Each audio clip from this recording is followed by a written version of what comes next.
Hi everyone, I hope you are well. আজকে আমি পাওয়ার ফ্যাক্টরের কিছু বিষয় নিয়ে আলোচনা করব। বিভিন্ন প্রকার পাওয়ারের ধারণা দেওয়ার চেষ্টা করব।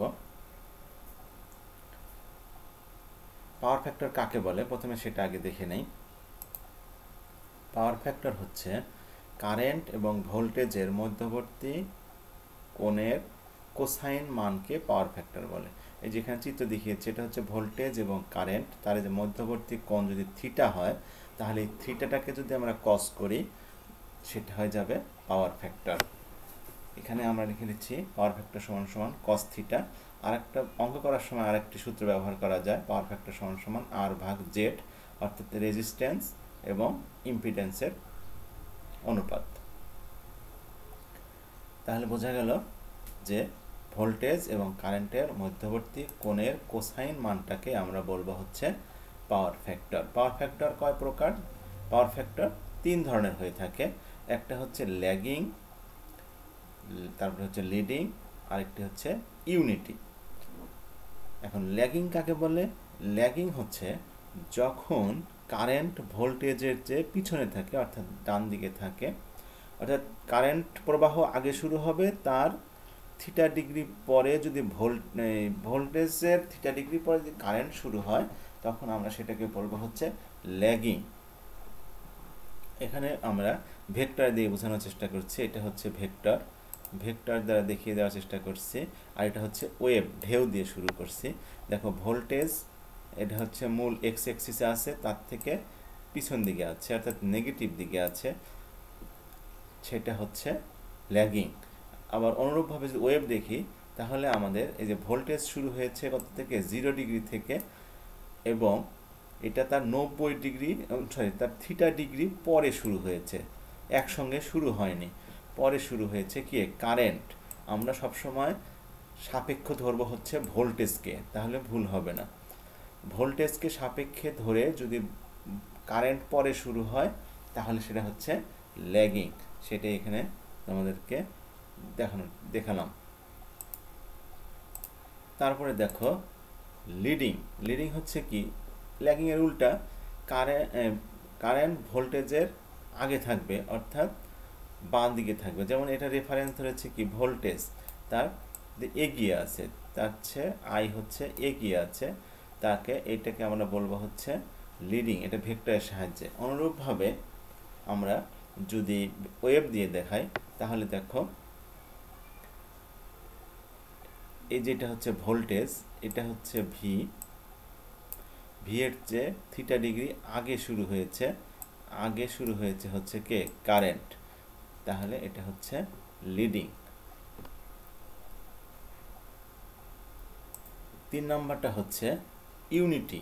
ইউনিটি মানে হচ্ছে কারেন্ট এবং ভোল্টেজের মধ্যে কোনো কৌণিক ব্যবধান থাকবে না, দুজন একসঙ্গে প্রবাহিত হবে। যেটা আমি এখানে ভেক্টর দিয়ে দেখিয়েছি, একই সঙ্গে আছে, দুটার মাঝে কোনো কোণ সৃষ্টি হয়নি। আগে আর পরে সেটা আলাদা কথা, মান সেটা নির্ভর করবে মানের উপরে। কিন্তু দেখো ভোল্টেজ এবং কারেন্টের মধ্যে কোনো ফেজ ডিফারেন্স নাই, কোণ নাই, একই সঙ্গে 0 ডিগ্রি। এইখানেও দেখো ওয়েভ ডায়াগ্রাম দেখলে আরও ক্লিয়ার হবে। এটা শুরু হয়েছে 0 যখন, আয়ও শুরু হয়েছে তখন, কিন্তু অ্যাম্প্লিটিউড কম বেশি হয়েছে সেটা মানের উপরে।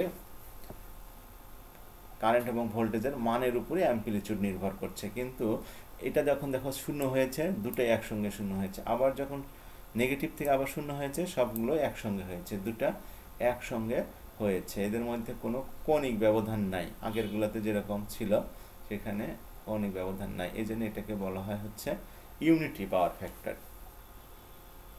এখন যে টপিকসটি দেখাবো সেটা খুবই গুরুত্বপূর্ণ। অঙ্ক করার সময় আমাদের এই জিনিসটি আগে লাগে, যে অঙ্ক করতে গিয়ে পাওয়ার ফ্যাক্টরের পাশে তো লিখতে হয় ল্যাগিং না লিডিং না ইউনিটি। তো এখন আমি কোনটা লিখবো? অঙ্কের ধরন দেখে কিভাবে বুঝবো যে এটা ল্যাগিং না লিডিং? কারণ ওখানে বলা থাকবে না, আমাকে অঙ্ক করে ফলাফল দিয়ে বের করতে হবে, তখন লাগবে। তো এই তিনটা আমি পয়েন্ট দিয়েছি, এই তিনটা পয়েন্ট আমি তোমাদের বোঝার জন্য আমি নিজের মতো করে লিখেছি। 1 নম্বরে বলছে কি? যদি ইন্ডাকটিভ সার্কিট হয়, অর্থাৎ এল এর মান থাকে ইন্ডাকটিভ সার্কিট হয়, তাহলে আমরা সেটা বলবো হচ্ছে কি পাওয়ার ফ্যাক্টর ল্যাগিং। আবার যদি হয় দুটাই আছে আরএলসি সিরিজ সার্কিট বা আরএলসি প্যারালাল সার্কিট, তখন তো তিনটাই থাকবে, তখন আমাদের এইটা লাগবে যদি এক্স ইন্ডাকটিভ রিঅ্যাকট্যান্স বড় হয়, অর্থাৎ এক্স এল গ্রেটার দ্যান এক্সি। উদাহরণস্বরূপ দিয়েছি এক্স এল এর মান হচ্ছে 363 আর এক্সি এর মান হচ্ছে 203, তাহলে বড়কে এক্স এল, তাহলে এখানে আমাকে পাওয়ার ফ্যাক্টর হবে হচ্ছে আমাদের ল্যাগিং। আরেকটা দেখিয়েছি সেটা হচ্ছে ইম্পিডেন্স বের করার পরে আমাদের যদি কোণ পজিটিভ হয়, অ্যাঙ্গেল পজিটিভ হয়, যেমন এই যেখানে কোণ পজিটিভ, এখানে আমাদের কোণ নেগেটিভ আসে নাই, যোগ আসছে, পজিটিভ আসছে, তাহলে আমরা এটা চোখ বন্ধ করে বলতে পারবো পাওয়ার ফ্যাক্টর কি হবে, ল্যাগিং হবে। এখন দেখাবো পাওয়ার ফ্যাক্টর কখন লিডিং হয়।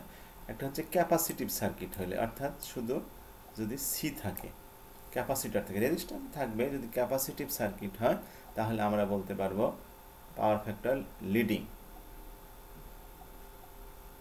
এখানে লিডিং হবে, ল্যাগিং হয়ে গেছে, লিডিং হবে, এই যে এখানে লিডিং।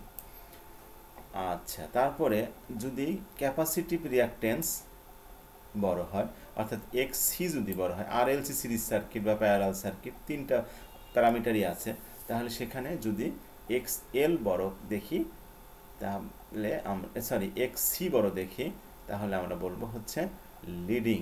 যেমন এখানে দেখো এক্সসি এর মান হচ্ছে 403 আর এক্স এল এর মান 303, তাহলে এক্স সি বড়, তাহলে আমরা বলবো হচ্ছে এটা লিডিং পাওয়ার ফ্যাক্টর। আরেকটি বলেছি যে ইম্পিডেন্স বের করার পরে ইম্পিডেন্সের কোণ যদি নেগেটিভ হয়, দেখেন কোণ নেগেটিভ আসছে, কোণ যদি নেগেটিভ হয় তাহলে আমরা বলতে পারবো যে এই অঙ্কের পাওয়ার ফ্যাক্টরের মান হচ্ছে লিডিং।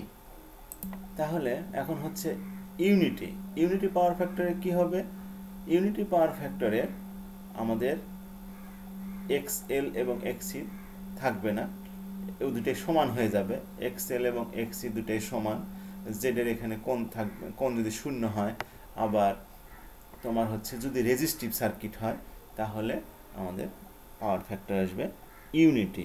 এটা সাধারণত অঙ্কে লাগে কম, এই জন্য আমি এখানে লিখিনি। তারপরে বলে দিলাম যদি শুধু রেজিস্টিভ সার্কিট হয় তাহলে পাওয়ার ফ্যাক্টর হবে হচ্ছে ইউনিটি। আশা করি বিষয়টি তোমাদের ভালো লেগেছে।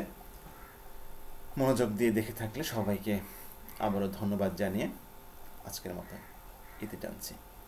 পৃথিবীর সকল প্রাণী সুখী হোক। Thank you everybody.